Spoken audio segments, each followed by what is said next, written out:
Hello বন্ধুরা, কেমন আছো তোমরা সবাই? আশা করছি তোমরা সবাই খুব ভালো আছো আর আমিও ভালো আছি।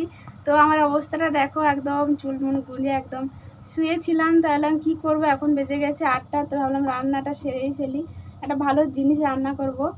আর আমার ছেলে এখানে বসে বসে পড়াশোনা করছে। তো এই দেখো, এই যে বসে বসে পড়াশোনা করছে আর আমি এখন রান্না করব। তো চলো কি রান্না করব সেটা তোমাদেরকে দেখাবো। এই যে এটা হচ্ছে কচু কচু দিয়ে মাছের ঝোল করব। তো তোমরা অনেকেই হয়তো খেয়েছো, আবার অনেকে হয়তো খাওনি, বলবে এটা কী জিনিস। তো এটা খুব ভালো লাগে খেতে, তোমরা যারা খাওনি তারা খেয়ে দেখবে। কচু নিয়ে এসে মাছ দিয়ে রান্না করে খাবে, ঝোল করে দেখবে, ভালো লাগবে।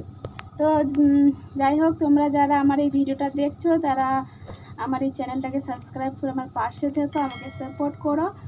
আর সবাই ভালো থেকো, সবাইকে শুভরাত্রি। বাই।